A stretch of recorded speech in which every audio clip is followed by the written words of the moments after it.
So ayan mga boss, mayroon tayong Suzuki PB na low power, sobrang engine vibration.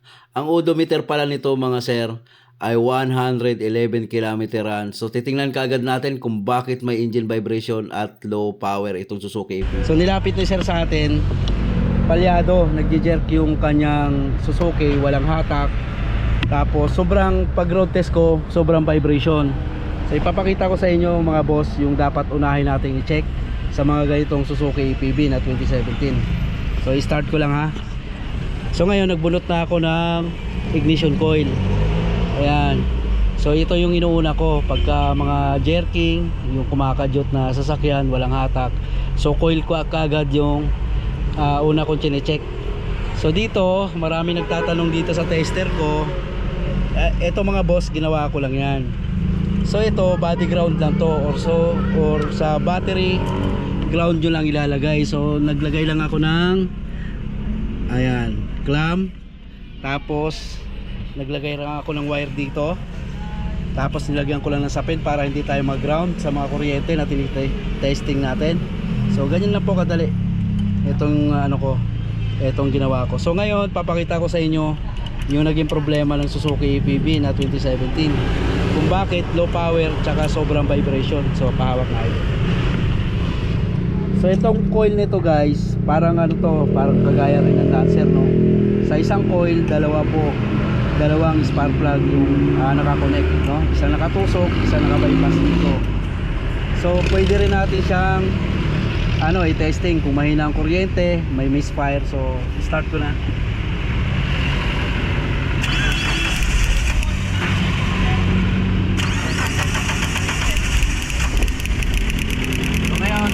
Dito tutukan mo. So kaka-check ko ito. Yan. Tutukan mo. Sobrang lakas po ng misfire ng kanyang ignition coil. Ayan, kaya mayroon siyang low power saka vibration.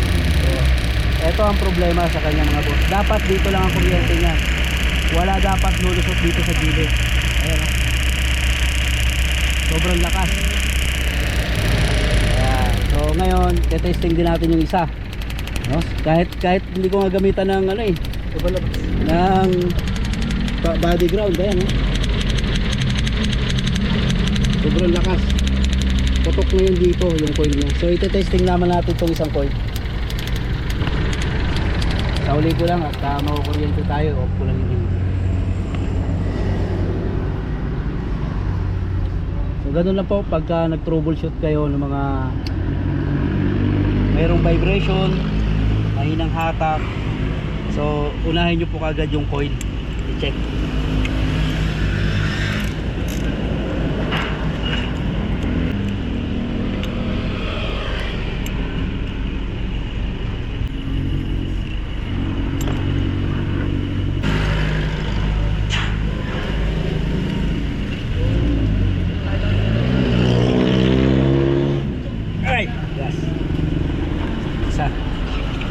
Tignan naman natin tong isa. Tusok natin tong isang high tension para hindi masyadong ma-vibrate yung makina. Under pa rin.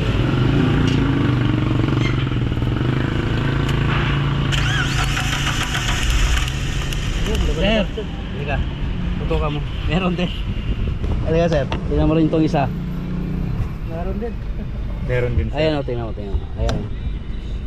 Start ka. Tol, accelerate mo nga. Kaya mo ba accelerate? Sa kabila ka nga, tol.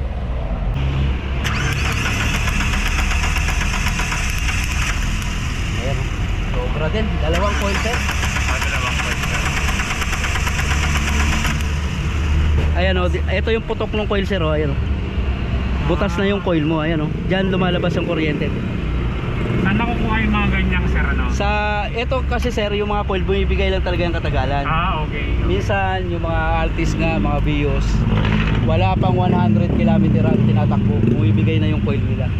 So ang buhay talaga nito nasa mga 100 lang. Maswerte ka pa, naka 110. Oh, naka 110 ka pa. Ayan o. Ayan, butas po. Ayan o. Ayun o. Butas So po yan yung... talaga sir yung pinanggagalingan. Oo, yan. Hatak. Hindi siya makahatak. vibration, low power. Siyempre, yung kuryente mo, misfire. Sa labas tinatapon, hindi papunta sa spark plug. Okay. So, ang feeling ko lang kasi sabi ko, baka hindi pumapasok yung gasolina. Okay ka. Ayan si sir. Pinuntahan tayo rito dahil sa Suzuki niya na low power vibration. So hirap na hirap kasi sir papunta rito eh. Kumakadyot-kadyot yung kanyang Suzuki. So, kala ko nga may tirik pa yan. So ayan sir ha. Hindi na kailangan i-scan kasi kita na natin sa mga pag manual troubleshoot natin. Hindi na kailangan i-scan. Ay, yung lakas talaga. Kahit wala na yung kahit wala na yung tester. kahit wala na yung tester ko, lumalabas na talaga. Oo. Okay. So ganyan lang po pag-diagnose ng mga ganyan may misfire. So ito nga yung ginawa natin ha sa mga nagtatanong. Ground lang po yan. Dire-diretso lang yan dito. Naglagay lang ako ng wire. Tapos nilagyan ko lang siya ng handle mga boss para hindi ako makuryente. Okay. So ganun lang po. So ngayon mamaya mga boss, papalitan ko ng dalawang coil yan. Dalawang coil may problema sa kanya. Tapos isasabay ko na rin yung kanyang spark plug. So ayun mga boss, so ito na yung ipapalit natin yung ignition coil na brand new. So replacement lang to mga sir. Yan, so titingnan natin kung may mga leak na o magiging okay na siya. Tapos nagpalit tayo ng spark plug. Yan. So ang mga spark plug mga ganito mga boss, yung BKR 6A lang yung mga ginagamit ng mga ganito Suzuki. Okay. So G-Power yung ginamit natin. Ayan, kinakabit na nga natin yung ating spark plug. So sunod na naman natin dito yung ating ignition coil. Yung mga boss, pag naka-encounter kayo sa inyong mga Suzuki, EPB, Ertiga man yan, pagka nagkaroon ng vibration yan tapos nag-rough idling, ano nyo po, unahin yung i-check agad kung may mga leak yung inyong ignition coil. Yan po ang issue ng EPB at saka Ertiga Suzuki. Testing. Kabit mo ito mahaba. Kabit mo yung mahaba. High tension wire. Dugtong mo. Yan. Testing lang. Tapos eto,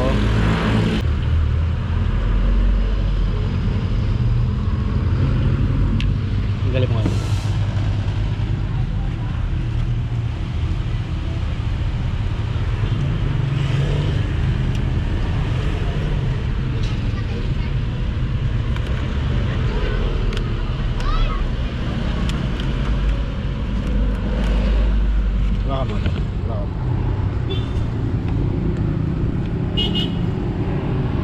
Ha? Sir, testing na.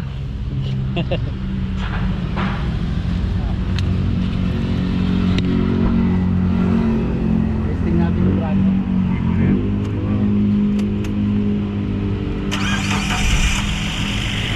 Tumiling na nga siya oh.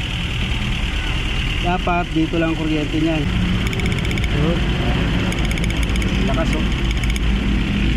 Dapat walang leak dito. Okay, walang leak. Yan, walang leak dyan.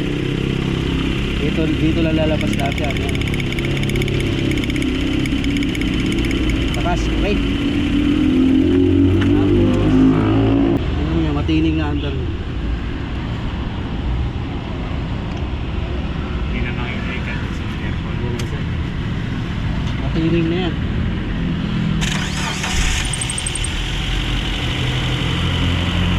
Tamo under niyan, kakaiba, ibang iba sa dati.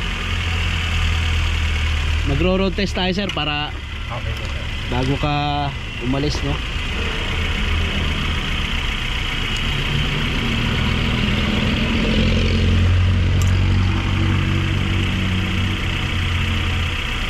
Ayan mga boss, so hinihigpitan na natin yung mga bolt ng ignition coil. Pagkatapos higpitan dyan yan mga boss, meron tayong may cover pa yan na takip dyan na 4 na bolt din. So papalinisan lang natin yung takip para may bolt na rin natin, may fix na natin lahat yung mga tinanggal natin dito bago natin mai-check yung ating ignition coil.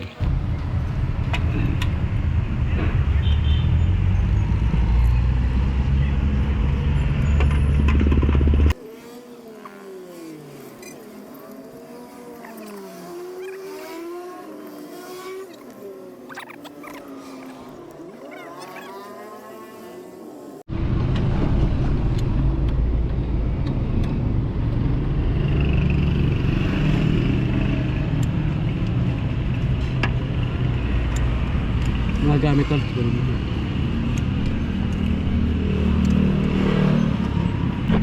Start tayo.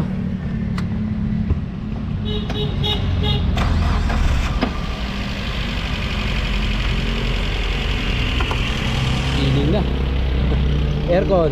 Aircon sir. Oh. Wala nang inig. Wala nang kalog. Maarangkada, kailangan ko muna bubahin. Dito no. Oo sir. Ayan, tinig na oh. Wala na yung gaganon-ganon siya. Vibration. Rotes pa ba? Rotes mo na. Tara, ikaw mag-drive. Ikaw mag-drive, sir. Ha? Hugas akong kamay. Sir. Road test.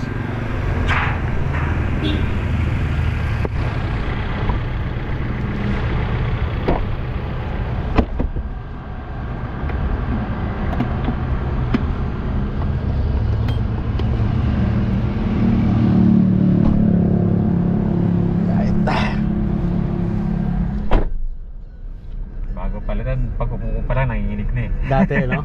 Oo sir.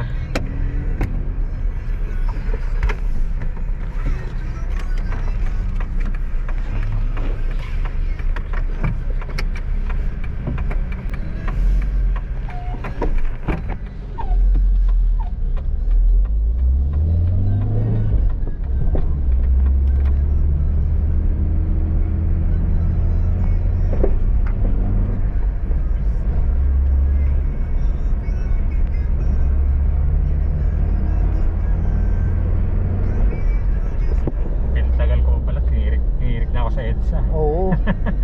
Natagal mo yon. Sa labas na kasi ng tilapon ng kuryente. Kaya palang bagay yung kuryente na yun. Oo. Malaking bagay yun, sir. Kala ko sir pag pag gano'n na umaandar na, okay na. Hindi. Parang diesel lang ba? Oo.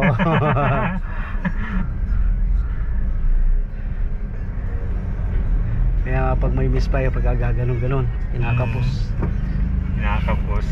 Hindi niya masunog ng maayos yung gas. Ayun.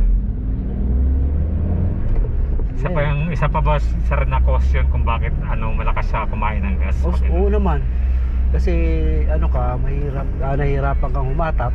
Siyempre, apak ka ng accelerator.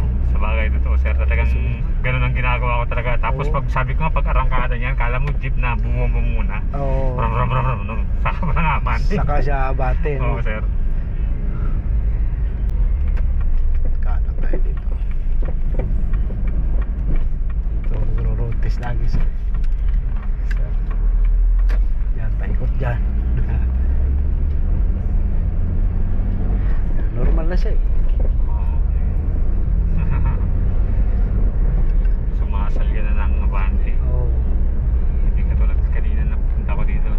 Siya talagang hirap na hirap. Hirap na hirap talaga yun sir.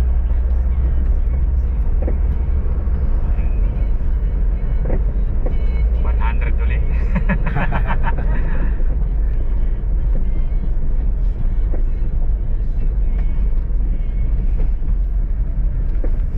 Kaya sir, ikaw naman mag-drive pabalik para masubukan mo yung arangkada.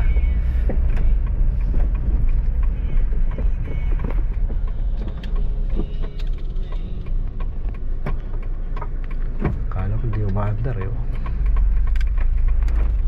Yan sir, one way yan pag ganun lang. Pwede sa malubong. Meron yan. Yun ang one way. Yung kabila. Oo. Ito, two way to. Apo. Sige sir, ikaw naman. Si Bossing na naman mag-drive. Baka mag-lock.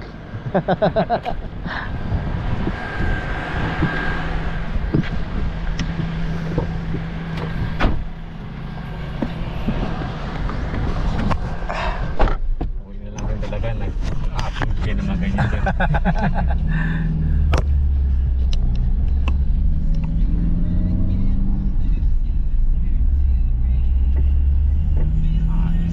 Ayos na sir. No? Oo, sir. Ayan, road test kami ni boss. Sa problema niyang low power, tsaka kumakadyot yung kanyang Suzuki APB. Kanina para akong bagitong driver eh. Pag ganun-ganon sir, no? Oo, sir. Tapos talagang hindi ko agad dinire-release yung clutch niya kasi baka ako mamatay or whatever. Saka talagang ayaw marangkada kaya Oo. dahan-dahan lang. Dito yun, sir, na? Oo, kaliwa tayo. Grabe naman kasing ano na ng kuryente mo. As in talagang Oo, labas na. Labas na talaga. Oo, labas siya.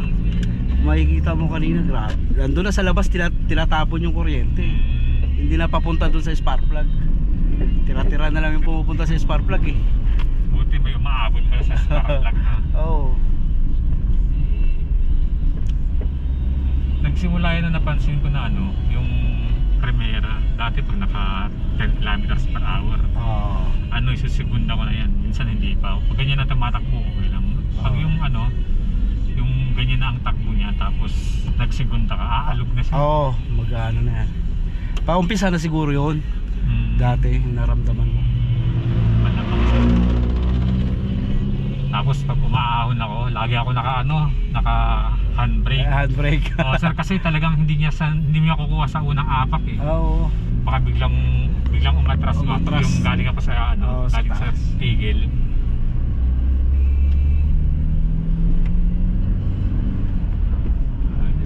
Sabi. Balik na ulit sa dati. Wala na yun. Wala na. Gumagano. Naramdam. Sa antining na uli ng ano niya, tunog niya. Yung tunog niya. Halata ako kanina pagdating mo eh. Babibrate eh. At saka tignan parang doon pa lang sa gilid siya, nahirap na akong Oo. mahon eh. Tapos naririnig ko, parang may lumalagitik. Ayun na nga yung kuryente niya. Hindi ko Tinatapon niya sa labas. Oo, hindi ko rin naman alam yun na ganun pala yun. Kasi may cover naman kasi, hindi mo makikita. Pero ang ayos sa pandingin ko lang sir, kuwang-kuha na. Oo.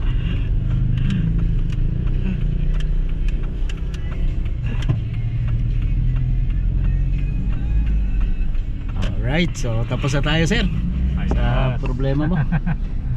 Back to normal. Ay, thank you. Tapos na.